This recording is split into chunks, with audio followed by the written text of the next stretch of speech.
Let's get right to it, because the wise men on our panel have a lot of more intelligent things to say than I do. I think I would just like to say, first of all, on a personal note, in these dire and frightening times, with all jokes aside, it is such an honor to be with three really brave truth tellers. So even before we start, let's give them a hand, ladies and gentlemen. And starting in the left corner, Robert Spencer, the director of Jihad Watch and author of 2 New York Times bestsellers, The Politically Incorrect Guide to Islam and the Crusades and The Truth About Muhammad. His latest book is Arab Winter Comes to America, The Truth About the War We're In. And he's a former trainer to the FBI and U.S. military. And perhaps today he'll talk a little bit about the tragedy of the fact that it's curious individuals now that are teaching the FBI and U.S. military instead of a person like him. And in the middle, a former bodybuilding champion, am I correct, Raymond? Yeah. He might even show us a picture of his former sculpted self, or still sculpted self. Raymond Ibrahim, a Shillman Fellow at the David Horowitz Freedom Center. Thank you. And our Shillman Fellowship has made Front Page the great success that it is. And Bob Shillman, thank you once again for everything you've done for Front Page.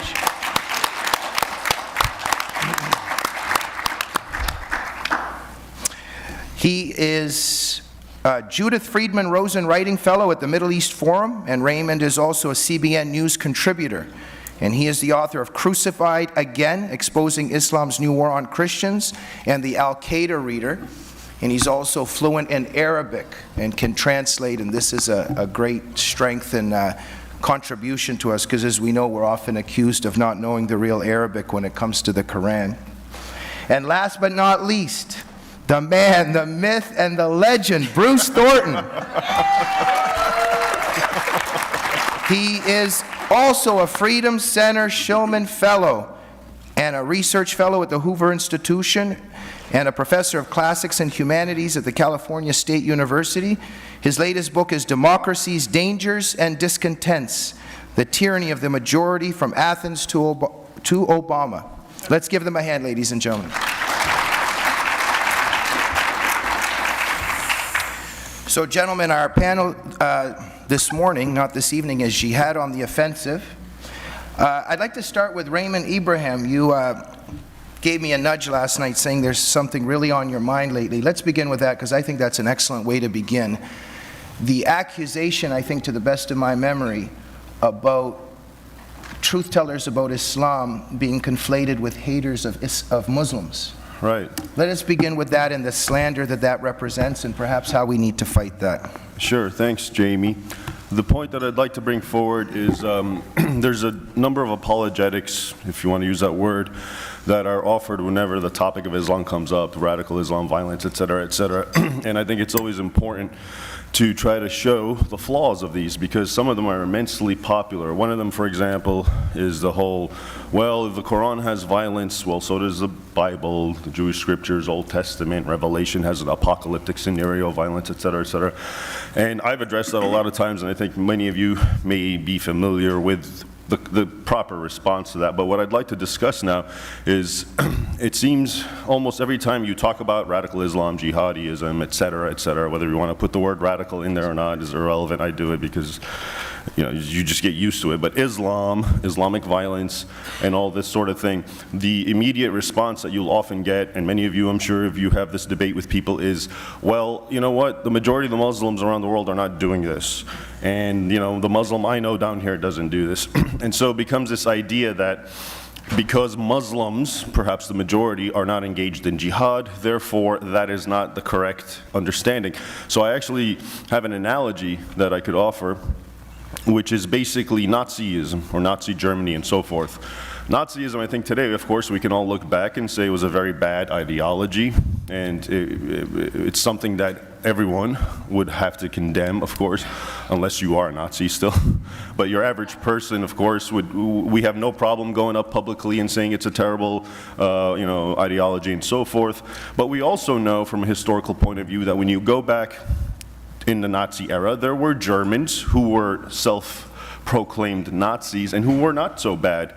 Schindler's, for example, the movie Schindler's List and so forth. These were people who were Nazis, who sympathized perhaps with the regime and whatnot, but they did good things, and they didn't do bad things. They weren't, for example, all about trying to burn people in the Holocaust and so forth. They would reject that.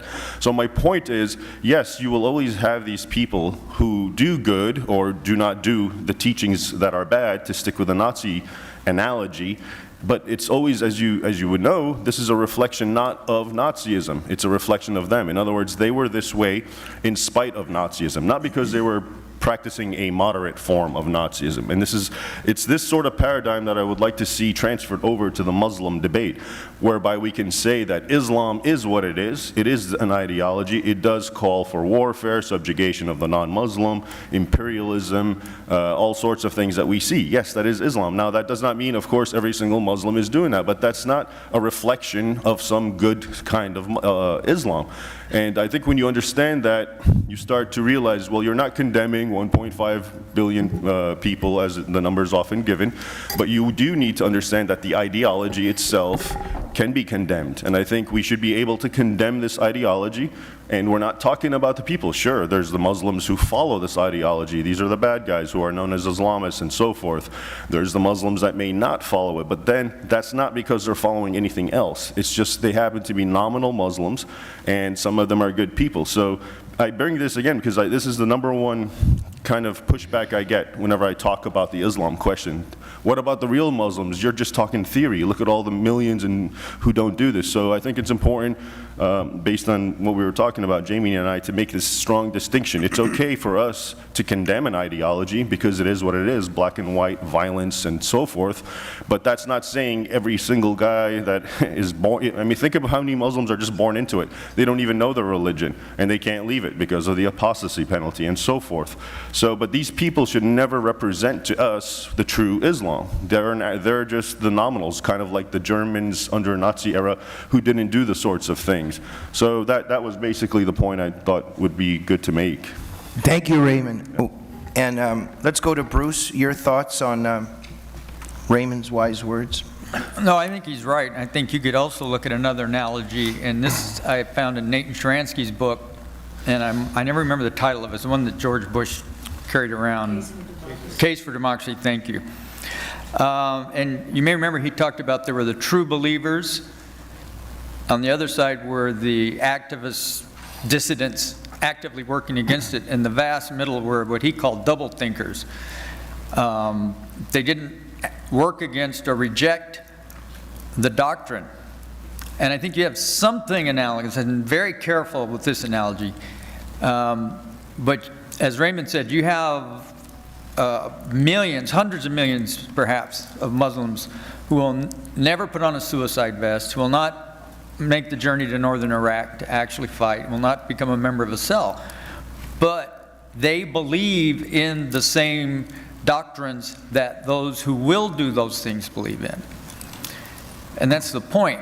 Secondly, they don't actively resist those who are committing terror because they know those people have the better case. And what we fantasize, not we, you know, they, about moderate Muslims, is they know that an Al-Qaeda, Zawahiri, all these guys, they can cite chapter, verse, Quran, Hadith, 14 centuries of commentary on these, and they know they have an argument, and a moderate Muslim does not have an argument against that, because an argument against that is an argument against the religion totally.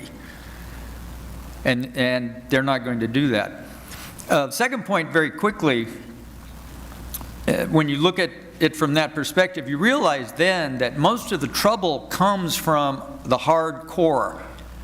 Now, our problem is we don't know how large that is out of 1.5 billion Muslims. It doesn't have to be huge, does it? Because 10% of that is 150 Muslims. So, you know, whether it's a majority or minority, if we trust Pew polls, which consistently show high levels of support for things like Sharia law, etc., it might be bigger than that. And it puts me in mind of something that William Sherman said during the Civil War. Sherman had lived in the South, and was living in the South when the war broke out, so he knew the Southern people. And at some point he said, in a letter, he said, there are 300,000 Southerners that you're going to have to kill, right? There's nothing that's going to get them to change their mind. You're not going to convert them by argument. You're not going to bribe them. There's no inducement you have. He said they're good riders, good fighters, they're brave men. They have to die. When they die, then the others who may agree with them in their principles will give up. And I think we have something of the same today, only I think the proportion would be much higher in terms of the Muslim world. And this, let me finish with a melancholy fact of history, is that when you have two different ideologies, whether religious or the slavocracy ideology, race-based, or whatever it is, or Nazism versus liberal democracy, or communism versus liberal democracy, those kinds of disputes are not settled through negotiation. They're not settled through finding common ground. They're only settled by force.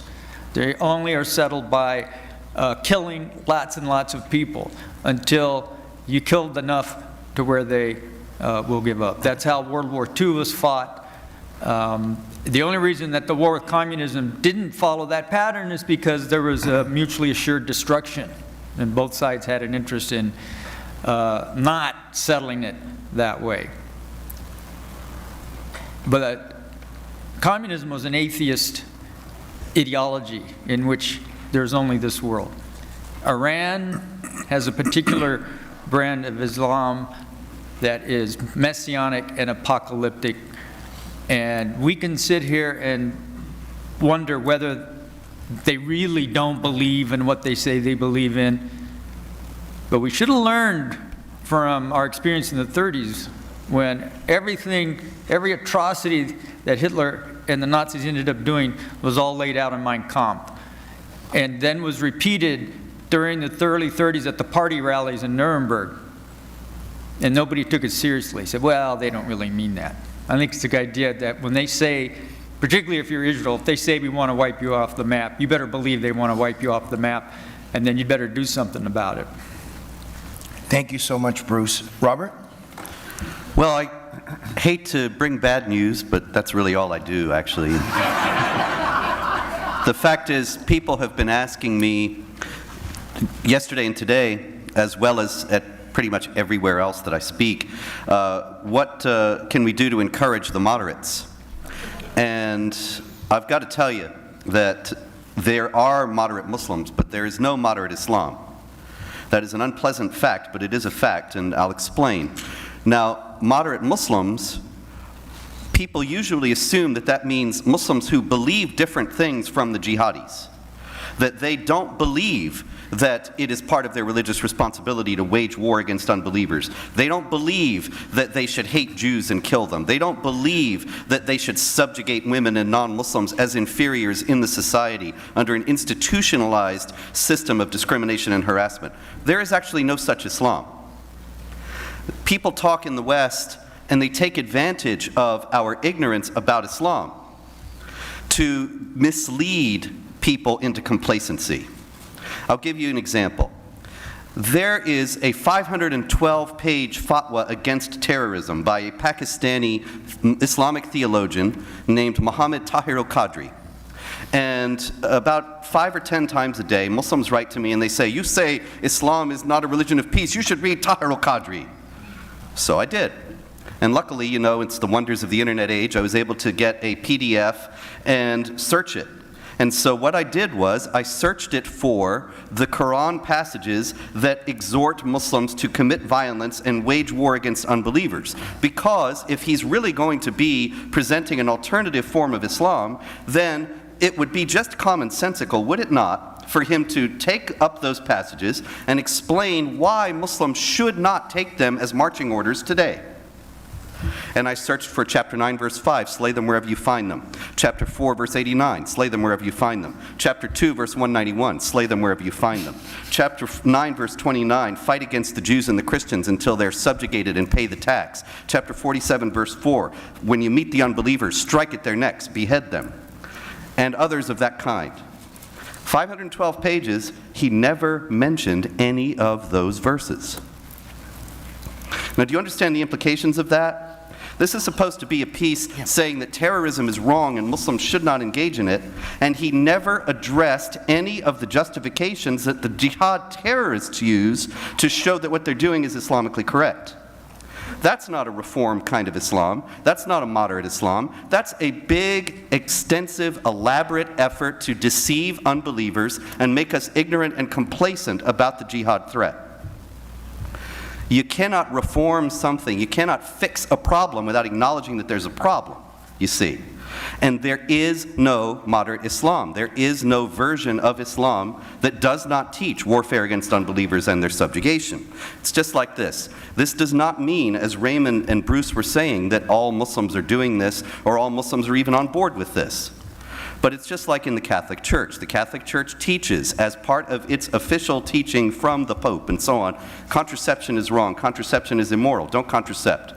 Survey after survey shows that 70, 80, 90% of Catholics use contraception. Now, we would be absolutely wrong, incorrect, to say that, oh, that means that the church doesn't really teach that contraception is wrong. It really does. It's just that most Catholics don't pay attention. Islam really teaches warfare against unbelievers. A lot of Muslims don't pay attention. That's just great. The problem is they have no theological leg to stand on in Islam, and therefore when they're challenged by the jihadis, and even when their children are recruited by the jihadis, they don't have any answer. The thing is, people have a lot of influences in their lives.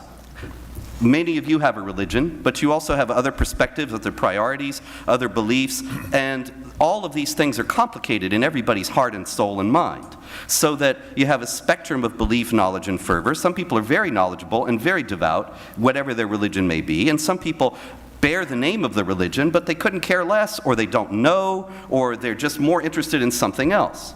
That's what moderate Muslims really are. They are people who just want to live their lives. If you talk about Muslims who are aware that the Quran and the example of Muhammad and Islamic law all teach warfare and conquest and subjugation of unbelievers, and who reject that, and who say that must not be done, you're talking about maybe 5 or 10 people. I mean worldwide, out of 1.6 billion. Zuhdi Jasser and his friends. If you want to talk about actual Muslim reformers, it is exactly that way. But if you want to talk about Muslims who just aren't going to take up arms against us at any time, well, that's millions upon millions of people. The problem is, when the chips are down, where will they side? They will side with the Muslims who are waging war. That is where their allegiance is. They probably won't do anything.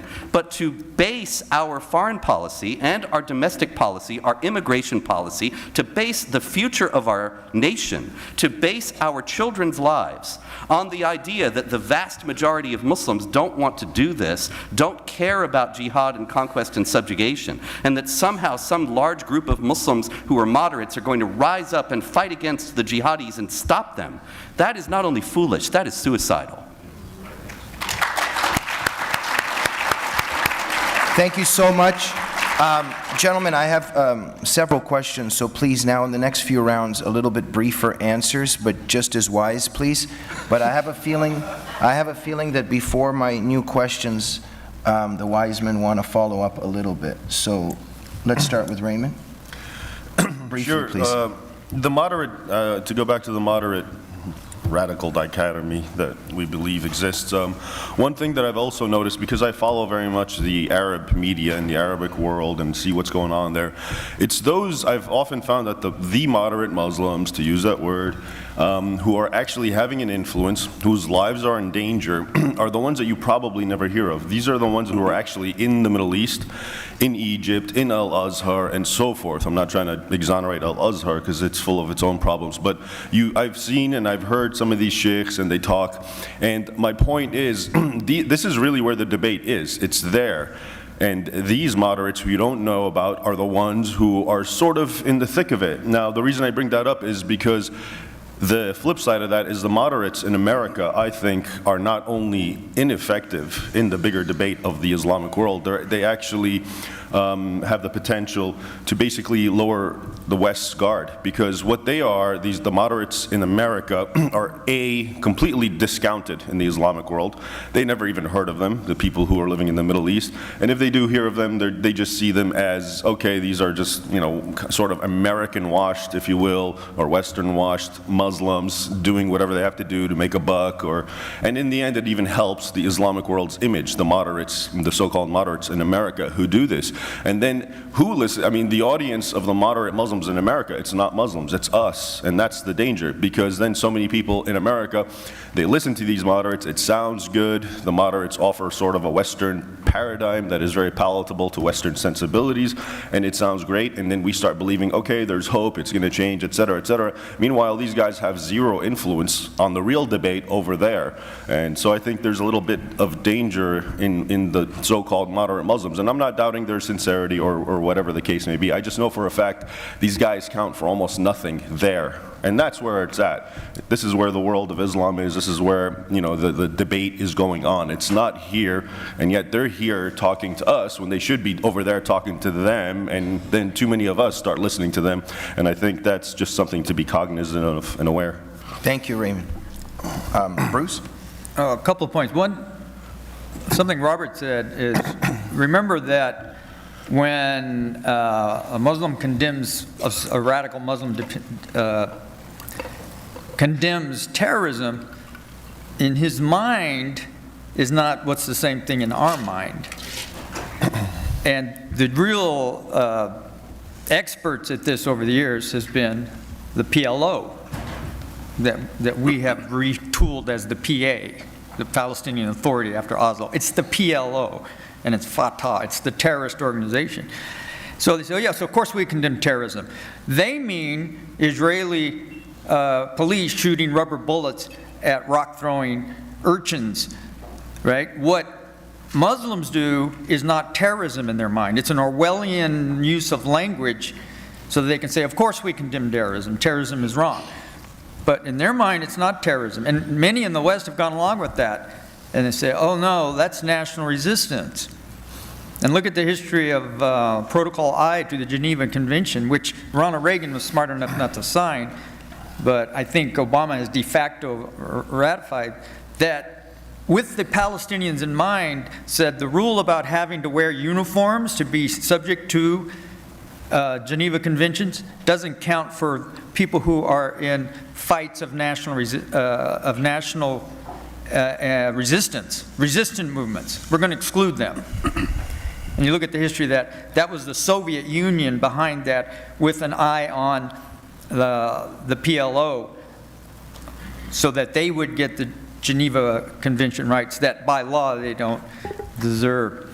And again, Ray, I think, is completely right. But let me really quickly, I remember being at a discussion like this a few years ago, and there was somebody from the Netherlands. And I feel bad, I don't remember his name, and I don't think you can help me on this one. If you do, I'm going to be amazed. But somebody came up, a kind of semi-apologist, and he was making the argument that, you know, Ray was talking about Muslims make.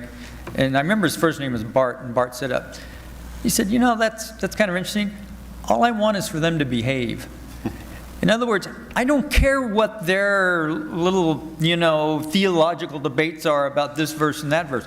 Our only concern should be what advances the security and interest of this country and its allies. And we should not try to get into these debates about the nature of Islam. It's simply, just behave. And then you guys sort it out. It's your business. And if you can't sort it out, then there will be consequences. Thank you. I really want to get to some questions, but Robert, go ahead, some final thoughts on this round. Well, Bruce mentioned condemnations, and so, a lot of people might have been thinking when I was saying there's no moderate Islam that, well, all these Muslim groups that have been condemning the Islamic State left and right and saying it's not Islamic, and all these Muslim leaders all over the place. So this needs to be addressed. In the first place, the Muslim groups in the United States are universally, all the major ones, Muslim Brotherhood groups.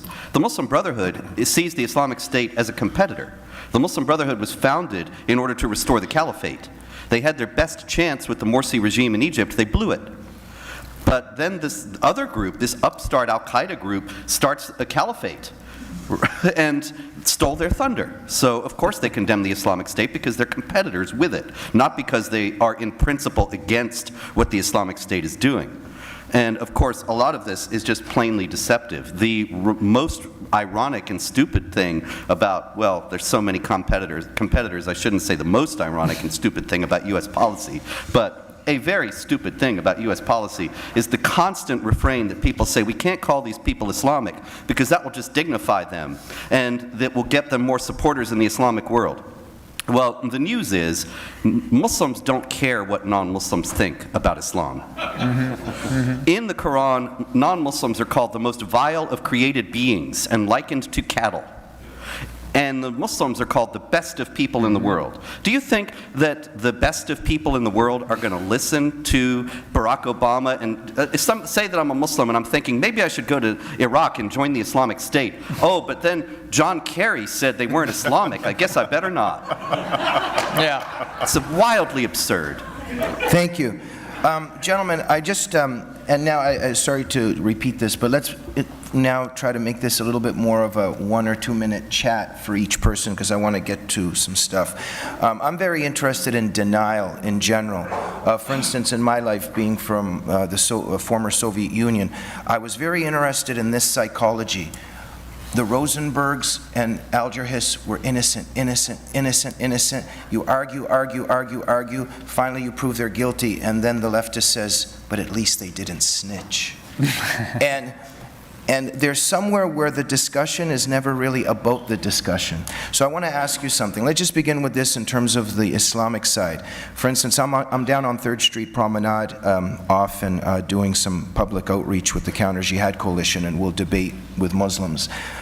The exchanges are usually very interesting because there's a lot of denial and then I get physically threatened. But let me ask this. As a Christian, for instance, I kind of more or less know what's in the New Testament, what's in the Old Testament. If I'm arguing with somebody, I don't say, oh, that's not in there. Because if somebody mentions what, Matthew, Luke, such and such is, it's there. Can you just briefly touch on this construct of you don't know Arabic, then when you show them the Arabic translation, you're taking it out of context. But they also seem, a lot of the Muslims that, I have exchanges with, they don't know what's in the Hadith and the Quran, or they pretend they don't know. What is this all about? Because in the end, for instance, I've had such long arguments, and in the end, I usually get something like, how much are they paying you? or you don't need to read Quran. It always ends up to be about something else. What's going on? Let's start with Raymond. Sure, Jamie. That's a good question. A lot of people, for example, are not familiar with that. When it comes to Islam, you're supposed to recite the Quran in the Arabic, and the majority of Muslims in the world are not Arabic speakers. So a big chunk of these people are just parroting and reciting words that they have no idea what it means. The concept and what you discussed too about the Hadith and these other sacred scriptures are also, they're accessible now via internet as opposed to earlier times. But again, a lot of people don't know. But the one fact that you know is that the more a person or a Muslim becomes learned in Islamic lore and teaching, the more they read it in the Arabic and they understand what's going on, the more they become pious, they become Islamic supremacists, terrorists, jihadis, all the bad things that we're talking about. And this is an undeniable fact. I was reading a recent study that said, and this is common sense, but of course nowadays we always need a study to help us understand common sense. But the study basically said that something like 99.9% of all Muslims who join Islamic jihadi groups became very pious in the years before. Surprise. But that's the whole point. I mean, this is, and why is that? Because if you look at the text, if you read it, all of this stuff is there. And, you know, a good point to remember, and it's ironic, we always talk about, for example, you know, of the defamation laws, and I'll be very brief. The defamation where, you know, OIC and the Islamic organizations want to ban insulting religions and so forth. And it's amazing to me because what they're talking about is a guy in the West who draws a cartoon, writes a book, etc., and that, you know, well, it leads to chaos, mayhem, death, murder, slaughter, etc. But if you look at the core text of Islam, they defame every other religion in unequivocal terms more than any of the cartoons that you see. Christianity is condemned by name. The Trinity is condemned, Judaism is condemned by name, and then the pagans, which of course is the umbrella group for Hindus, Buddhists, and so forth. And it's ironic, so here you have the core text of a whole religion that constantly defames and incites violence, and yet we're worried about cartoons that are by individuals who represent only themselves, and here you have the core text. And so you'd be surprised you to learn, and I think this is a good move, that in places, for example, like in Russia, they're actually banning some of the core key texts of Islam, such as Sahih Bukhari, which is seen as the second most important book in Islamic, right after of the Quran. And their logic is simple. It incites violence. It incites supremacism. I think that's a legitimate concern. I think if we ban books because of those reasons, because they do incite terrorism and so forth, you should start right there with the Quran and all of Islam's core texts. Bruce? Yeah, I don't know, you know, the scenario you're describing of the individuals. I would guess that, I think as Ray said, that a lot of these people really don't know. Because when they do know, and they know the truth of what Islam teaches, then as he says, they start taking it seriously.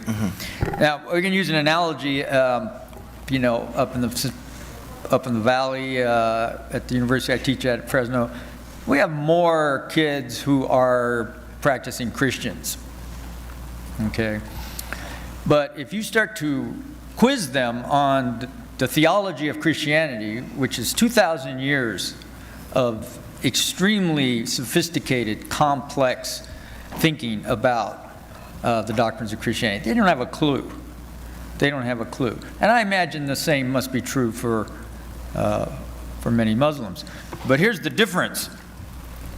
What they do know about Christianity is, you know, the Good Samaritan, Jesus died for your sins, do unto others as you would have them do unto you. So you can get by on that, and it's a very positive message, basically, of love. That's not the case in Islam. And the key, I think, that Raymond puts his finger on is supremacy. They are supremacists. They are the best of nations created for the benefit of all mankind. It is their destiny to rule the world because what they believe would make a better world for everybody. And if they don't know anything, they will have inherited that sense of innate superiority. And that, I think, is the problem. You're not going to argue them out of that. You're going to have to knock it out of them. The way the slavocracy of Cavaliers and slave owners, plantation, or the minority of all the Southerners at the time, had to have that humiliation of Sherman's march through Georgia to sort of get their minds right. Thank you, Bruce. Robert? The extent of the ignorance among Muslims of the actual teachings of the Quran and Muhammad cannot be overstated. It really is quite extensive because, as Raymond noted, you have to pray in Arabic. And most Muslims today are not Arabs. And anyway, it's 7th century classical Arabic, which is not quite modern standard Arabic either. So it's very remote from something that you actually just read and understand. I was talking to a Pakistani Muslim a few years ago, and he said, I'm very proud of my religion, and I've memorized almost all of the Quran. And one day I intend to get one of those translations and find out what it means. Okay, so Oh, One other thing, though, it has to also be noted very quickly that what Jamie's talking about also involves deception. The Quran says, don't take unbelievers as your friends and protectors in preference to believers, unless you're doing it to guard yourselves against them. And the great Quran commentator Ibn Kathir from the Middle Ages, whose work is still widely read today and widely cited among Muslims, commentary on the Quran, on that verse he quotes one of Muhammad's early companions saying, this means we smile in the faces of some people and behind their backs we curse them. And it's permitted to deceive unbelievers for the benefit of Islam. That's what he's encountering to a tremendous degree when Muslims just flatly deny to your face that what is on the page is there. Thank you. Please, this under 60 seconds, please, but I just want to narrow in on 3 things that I constantly encounter and just want your insight on the psychology of it. What is the psychology here? Because I get this 30 times an evening on 3rd Street.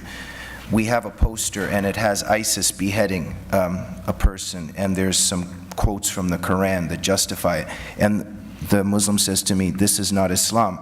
There's 4 or 5 exchanges, and he starts walking away and goes, if this is still here when I get back, right? So, under 60 seconds, please, what is the psychology of that? Because we can laugh, but this is actually real, and I'm actually fascinated with this psychology that stop saying that Islam is not peaceful. If you don't stop, I'll kill you. What is the psychology? Under 60 seconds, please. Okay. Bruce? Oh no, Raymond, go ahead. Okay, sure. I mean, to address it in under 60 seconds, what I have to explain real quick about Islam is it's a paradigm that was built on might makes right historically.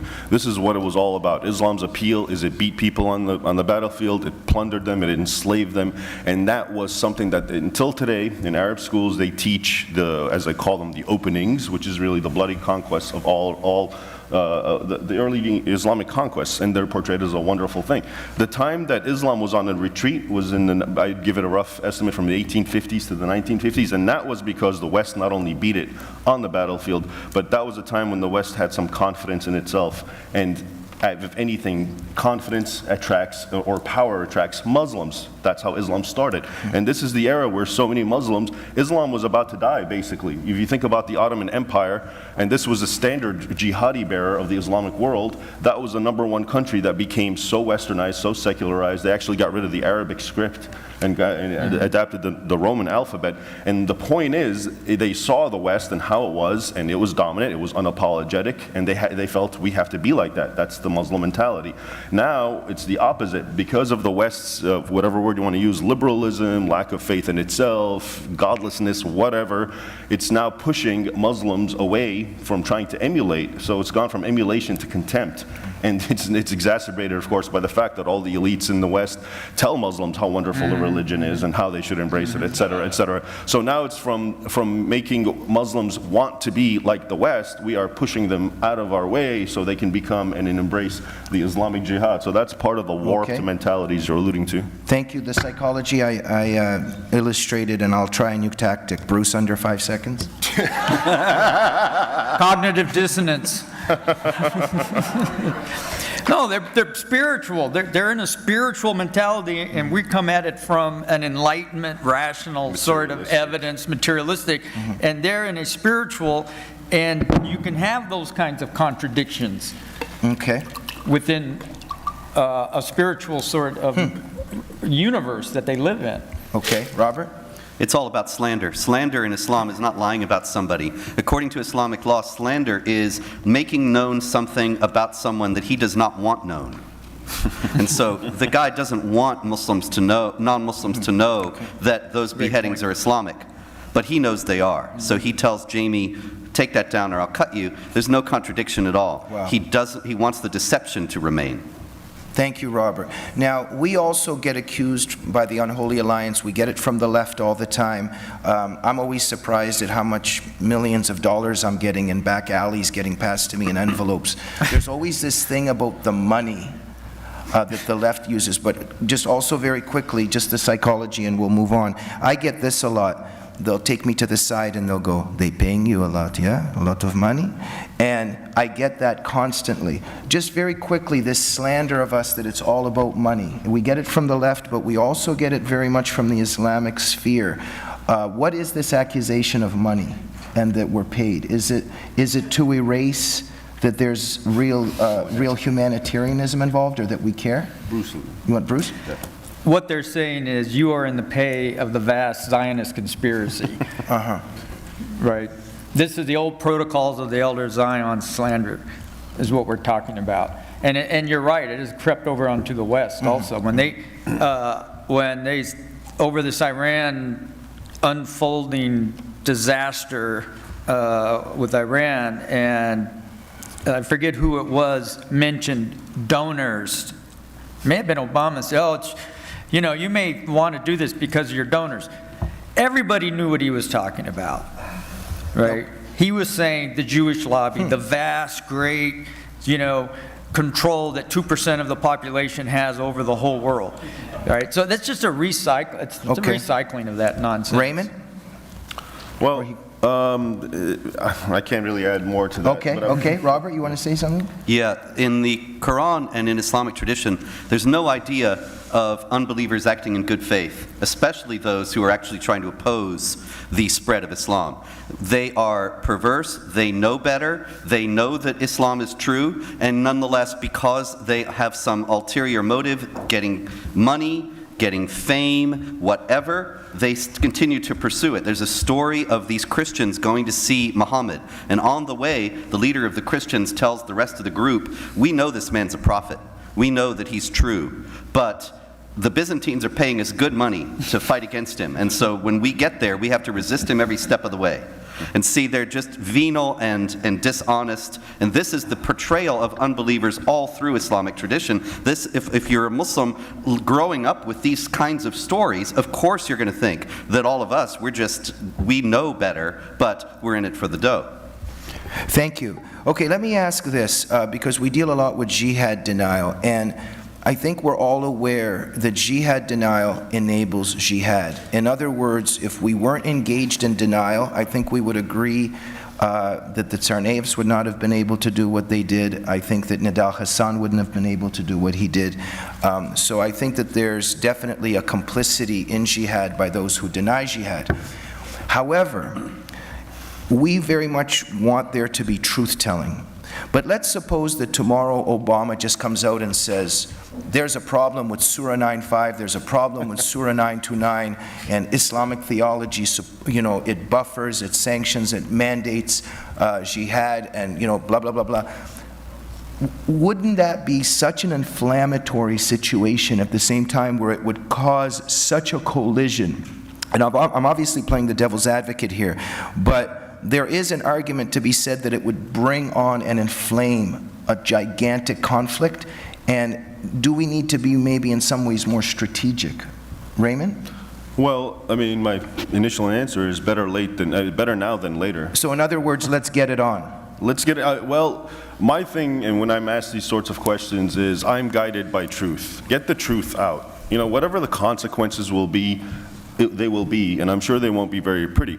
But if you, not to be a cliche, the truth will set us free. But if you get the truth out and stop all the dissembling that we get constantly, it's eventually going to come out. And what we're doing is actually, by wasting time and playing this game and not getting the truth out, you're letting the other side get stronger all the time. Okay, 1 second. But Raymond, let's suppose that there's millions and millions of Muslims that, as we said, actually don't even know what's in the Quran, and they're just kind of maybe walking around, and all of a sudden the leader of the United States starts actually saying something quote-unquote bad against their religion. All of a sudden we're inflaming perhaps millions and millions of people. But this has happened before, and this is what I was referring to. When the West was on the ascendancy, colonial era, a little before that, it's usually marked Napoleon's invasion of Egypt, 1798, and so forth. There was, if you look at people back then, Europeans and so forth, no one had any doubt what Islam is. What we're doing, this is a totally superfluous exercise if you took it back 100 years ago, because this was common sense. People knew it. They said it. They understood it. They forced it. For example, in the Ottoman Empire, the European powers told them to abolish the jizya tax and to treat Christians and Jews and so forth as citizens. So they were upfront in their face, and as I said earlier, there's actually a Muslim respect for that sort of thing. They respect that because it's power, they're laying it on the line, and then it's up to them to do what they want to do. Do they want to eliminate that? Do they want to fight back? And if so, good luck.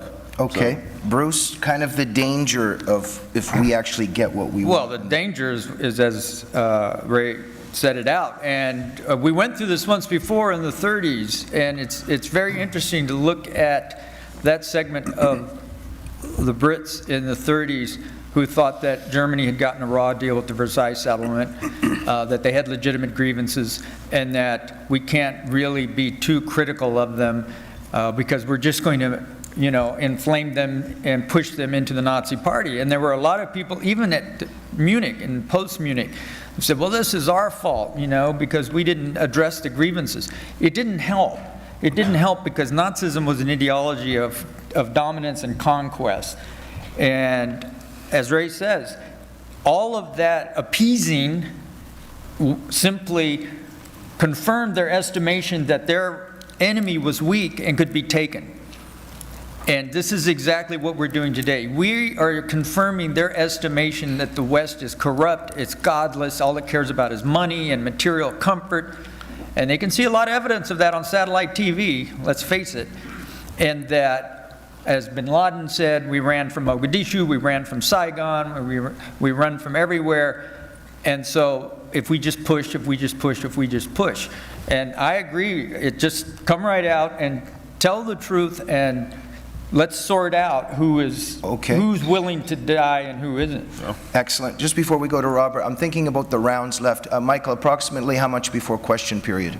I would do maybe 1 or 2 more rounds and go to questions. Okay. Robert, on denial? No war in history has ever been won by people engaged in wishful thinking and fantasy and self-deception about the motives and goals of the enemy.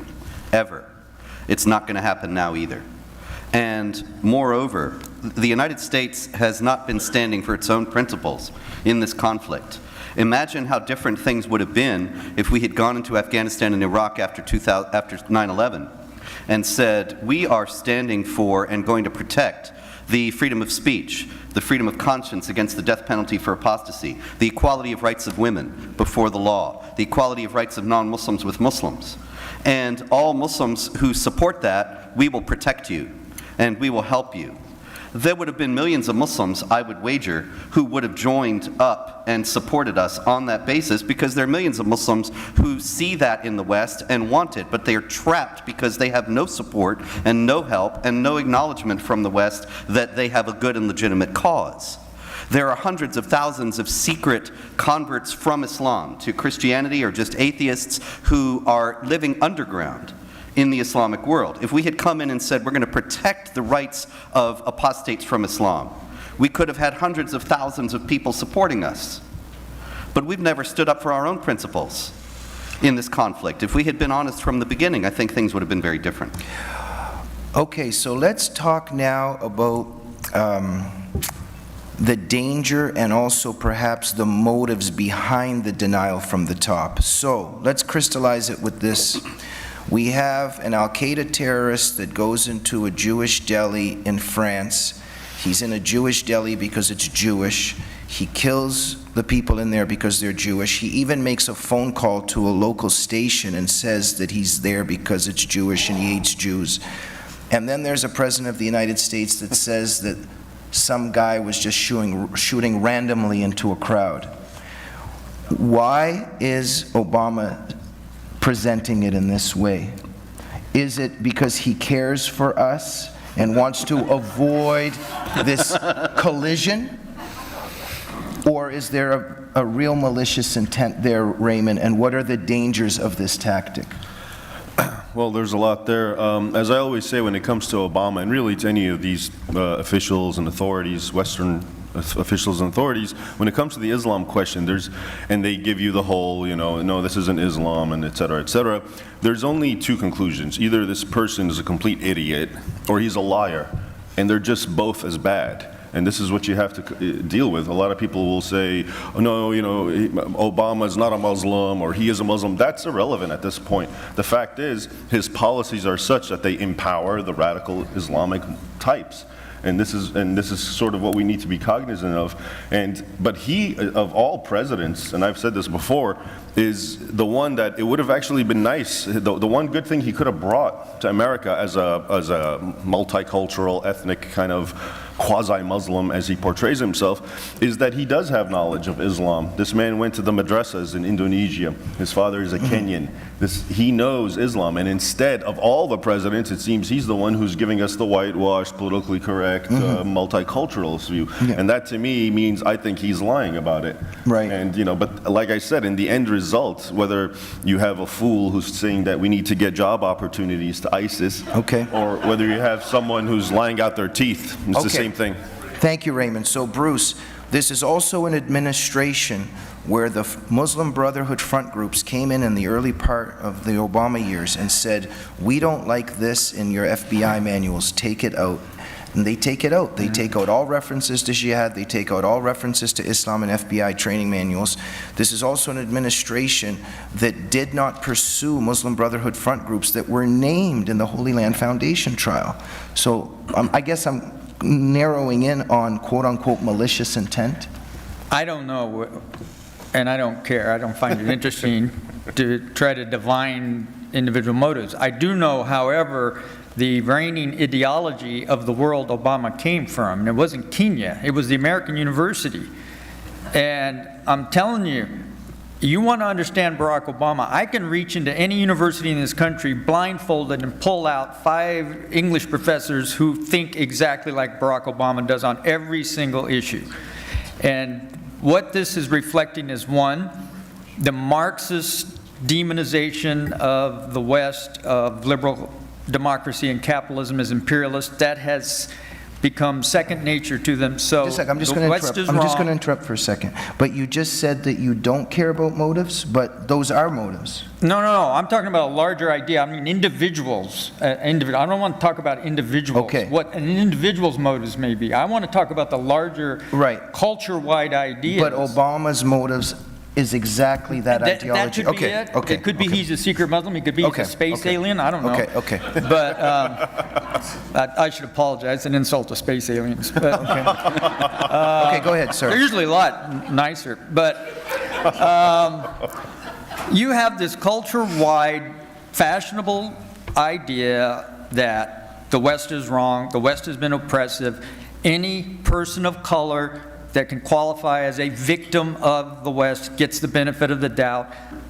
It's hate speech to insult them. It's hate speech to criticize them. Throw onto that multiculturalism, which is every culture other than the West is superior, more authentic, more just, et cetera, et cetera, et cetera. And so we cannot insult particularly a culture of color, and that brings us then to the identity politics that dominates the university and a lot of our. Anybody who can be certified as a victim of the United States or of the West immediately gets the benefit of the doubt, immediately. To criticize them, even to speak truth about them. And we see this with other ethnic minorities. You can be called a racist for stating something, some of the things that we heard the sheriff say today. But here's another one. Black men kill more black men in 1 year than were lynched in the whole history of lynching. Right? But to say something like that is to be racist. You see what I mean? So you throw all those cultural trends together that are dominant in university, and you consider the time spent in the university by Obama. To me, that's scarier, because if it's just Obama, he's going to be gone. But it's much wider than that. Thank you, Bruce. And so just to lead into Robert, how I see it is, let's say there's me and 5 people, and we hate a certain building, and we get to rule that building for a little while, and we just start destroying everything in the building. And there's 30 days left, and we're just sitting around saying we have 30 days left to destroy everything in here. Now, what are we going to go at next? That's what I think is happening. Robert?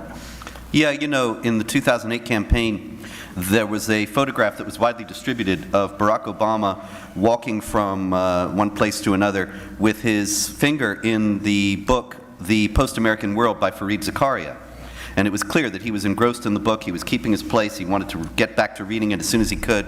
And that book says the problem in the world is America, that there shouldn't be no superpowers, and that America should be weakened or weaken itself politically, militarily, and economically, and then all the nations will be essentially equal and there will be harmony and peace. Now, has he not pursued that? as a strategy all through his presidency. Pamela Geller and I wrote the book, The Post-American Presidency, based on exactly this proposition in 2010. And we've been abundantly proven correct that this is what his agenda is. And also remember, he said, the future must not belong to those who slander the Prophet of Islam. And slander in Islam is not telling lies, it's telling truths that people don't want known. And so that's what he's doing. He's obfuscating and denying about the nature of this problem, avoiding slandering Islam. I'm getting a very stern look from Michael Finch. Well, I think if we're ready for questions, the one thing, we're only going to use this microphone because you're going to be on camera. So if anyone on that end of the room wants to ask a question, you're going to need to come to this side. This will be the microphone. So when you're ready for questions, Jamie. And when should I be ready for questions? I would say right now. Right now? Ladies and gentlemen, I'm not sure if you know, but Michael Finch was the guest host champion of the Glazoff Gang last year. A great guest hosting job. Let's give him a hand. Okay, I have received a suggestion from Showman fellow Raymond Ibrahim that we should have 1 minute closing thoughts from each person, which I'll say 30 seconds, so it turns out to be 5 minutes. Raymond? All right, the final thing that I just want to say is, 10 years ago, 20 years ago or so, there were some of us who know the truth about Islam, jihad, and so forth, and the big struggle at the time was it was an information war. We're trying to bring this knowledge to a Western public and so forth. What I find disturbing now is I think we've gone beyond that. I think the knowledge is out there, thanks first and foremost to ISIS, because they're the ones who take the videos, they're the ones who disseminate it. If it wasn't for that, BBC and CNN would not be telling us. But now a lot more and more people know the truth and the ugliness of it. And what gets me now is the response is still nothing. And so you have to start thinking, we've gone from worrying about having people to know the truth, now they do know the truth, but it's become sort of indifferent. And so if you're familiar with Sun Tzu and his advice in warfare, we're all familiar, know your enemy. And that, I think, was phase one. We were trying to know the enemy. I think now we're in phase two, which is equally as important, trying to know ourselves and why it is that all these things we're not able to synthesize and actually respond to in a proper manner. Bruce Thornton. Oh, I don't think I can improve on that. And to repeat what Raymond said earlier, I still believe that in the end, truth is your most important ally. You start there, let the chips fall where they may, and you have a better chance. Secondly, of addressing what's it going to take? You get this question a lot. What's it going to take? Well, you don't tell us what we should do. Well, I'm afraid that what it's going to take is something that makes 9/11 look like a Boy Scout jamboree. Yeah. That's what I worry about. That it's going to take something even worse than that to finally wake people up. I think what I fear as well is that the denial actually rises with the more that we're attacked in this culture at large. Robert Spencer, 3.5 seconds, please. Every day at Jihad Watch, my website, practically every day, I see another story come down the pike from CNN or MSNBC or the Huffington Post or the New York Times or the Washington Post saying, the Islamic State is not Islamic, here's why. And I think that there is an increase in this kind of article nowadays because the edifice is cracking, the truth is breaking through, and they've been spreading this fog of disinformation for years, and now it's clearing, and so they have to pour on more dry ice. The fact is that the truth will out, and that people are waking up to this, and so it is kind of a race between whether there will be a sufficient number who will awaken to this and demand action from our elected officials, or the catastrophic attack that Bruce envisions. And which one will come first is anybody's guess. It's often been said that Islam is in the need of a grand reformation like Christianity went through. President al-Sisi of Egypt enunciated that demand for a reform of Islam. What has happened as a result of his statement and his pressing the imams to do something like that? And then I have a second question. If one assumes that Obama is an apostate, how is he viewed among other Muslims worldwide because of his apostate status?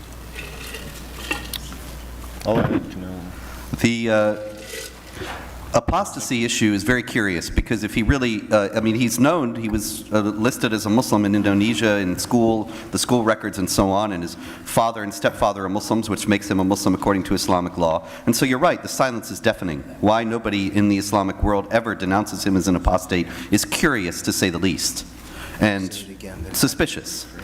And as far as the Reformation in Islam goes, it is needed. Unfortunately, it's already happened. Muhammad ibn Abdul Wahhab, the founder of Wahhabism, was a reformer who was going to go back to the basics and go back to original Islam, and ended up originating a form of Islam that's more violent and virulent than the rest. As far as Assisi goes, I completely support him. I hope that he can prevail, but the short answer to what has happened since he made his address is nothing. The clerics have not acted on it, and they're not going to, because they know what's in the Quran. And if I can quickly add to the Reformation. Okay, but just wait. I hate to keep repeating this. You guys are the best guys in the world, but please take a look at how many people want to ask questions. So please just keep in mind the brevity of the answers. Thank you, Raymond. Okay, I just want to, yeah, the Reformation question that people bring up, I think is very important, and I think there's this belief, the people like to do the analogy of the Protestant Reformation, and that's what Islam needs and so forth. And the point I think most people are unaware of is, if you look at the Protestant Reformation, that paradigm is exactly what's happening right now in Islam. That is, what you're seeing is the Islamic Reformation. And the reason is, the Protestant Reformation was a product of more literacy. Christians can, and the printing press, they had the Bible, they could read it on their own, they started rejecting clerical authority and so forth, and here's the Bible for everyone to read, and they took it literally, and a lot of them, of course, fundamentally Puritans and so forth. What you're having in Islam is now the same thing. Now you have a lot more Muslims who are literate, or at least they read it in different languages, they get the gist of the message, they have access to the hadith, the teachings of Muhammad and so forth. These things were not available to your average Muslim 100, 200 years ago. So I think what you're seeing now, this is the Protestant Reformation of Islam, because it's in the same methodology and the same approach that the Protestant Reformation came in, is what's happening now. And the reason that the Christian Reformation and the Islamic Reformation you're seeing right now are so diametrically opposed is because the texts are diametrically opposed. The Bible on the one hand and the Quran on the other. Thank you. Next question. We're always hit in the head with the Crusades. And the other day I had a cab driver that, of course, brought up the Crusades, and blood flowed in the Arabic world because of the Christian crusade. How do you answer that?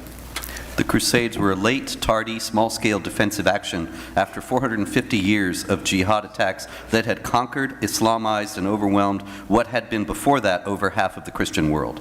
They were certainly guilty, the Crusaders, of some atrocities, which cannot be excused. But the fact is that the idea that the tension between the West and the Islamic world started with the Crusades is absolute historical fiction. And, of course, it's aggressively propagated because it serves the jihad agenda today. What's the best book on that? Or do you have two or three? The Politically Incorrect Guide to Islam and the Crusades by Robert Spencer. Okay. Thank you. Next question. And he just earned his free autograph copy. I'm Mike Doherty. I do a lot of talks sometimes on cybersecurity and government, and I'm curious about cybersecurity involved in this Islam as an accelerant and a sort of a catalyst. Just like cybersecurity in the world, I think the outliers have really been able to infiltrate the mainstream society, and I wonder if that's the same in the battle here, and are we behind in using it to combat this wave? I see all these people with, the way the jihadists are using all the phone, the internet and everything else to recruit, et cetera. Bruce? Well, I don't know, in terms of, if I understand your question correctly, are the jihadist groups actively working on hacking into various... No, not so much hacking, but using technology as a tool to advance themselves. Without it, they wouldn't be. And I don't really perceive that we're using the same technology to push back as well, like they're ahead. Oh, yeah, absolutely. Particularly YouTube. Those are great recruiting videos. I mean, we have millions and millions of Americans who are doing the same things in video games, pulling people's heads off, shooting and killing lots and lots of people, and they're showing it in reality. So it's a great recruiting video. It's also virtual terror. And one point that it's interesting about Terror is not a modern invention. Terror is the way to achieve your aims without having to fight a full-scale battle. And that's as true of the Gauls that Caesar encountered, or the Germanic tribes that he encountered, or the American Indians. You know, the cruelty and brutality was intended to terrorize people into not fighting. Now what they have is these technologies that can do the same thing, that can work on the morale to achieve effects which we are seeing, at least under this administration. Thank you. Next question, please. Nobody's mentioned the Netanyahu speech yet, and it's a target-rich topic. And so you can talk about any of it if you want to, but what positive things, I don't think we have to trash Obama anymore. We already know he doesn't want to do anything that the people want him to do. But what good things what kind of good outcomes might we get from that historic moment of his speech? Well, I mean, he clearly dramatized what we, I'm sure, already knew about the nature of the enemy and the existential threat that it represents to Israel. So I think it's the publicity, which we can thank the ineptness of Obama in helping to create by making such a big deal, like a prom wallflower over Netanyahu coming to dance with Congress without asking him. So it is forced this issue back into people's minds. How long will that last is the question. We're already on to Hillary's email account, you know? So that's already yesterday's news, and that's a big problem for this whole crisis. Remember 9/11? You know, within 6 months, 8 months, all of that patriotism, all of that, let's go get those guys and everything, that started to dissipate, so. Last question.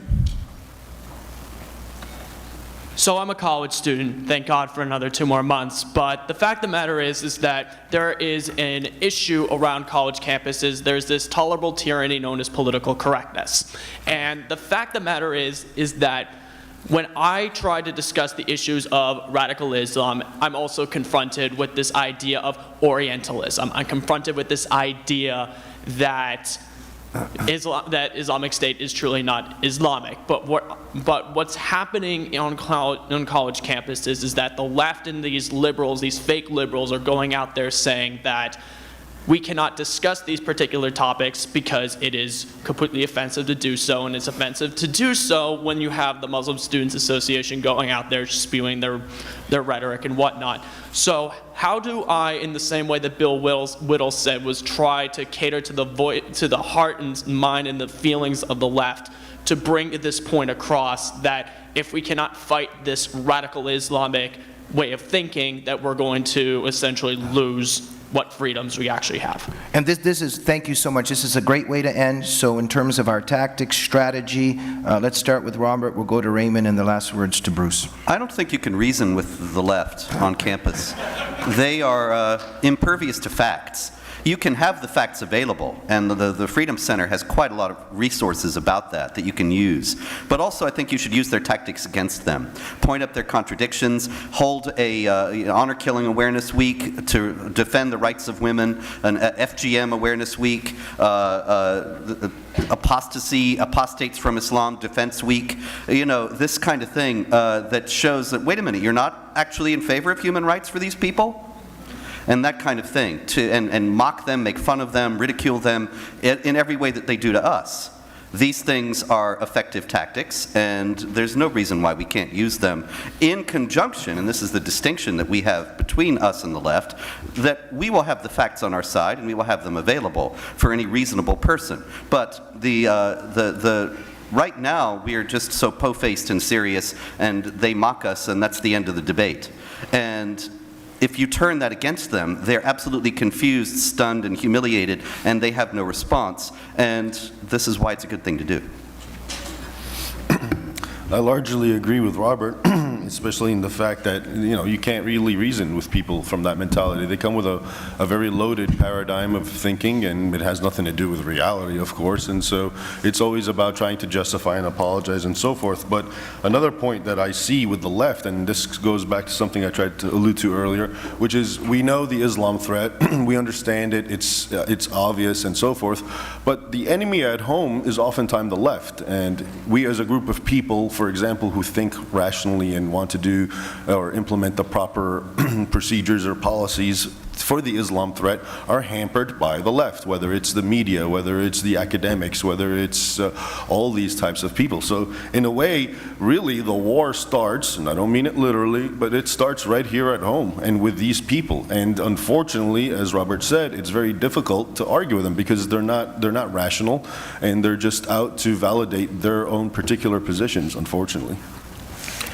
Well, having done what you've done for decades at every level, first, you have to have a thick skin. Second, you have to really like fighting if you're going to undergo this. And you have to communicate that you like fighting.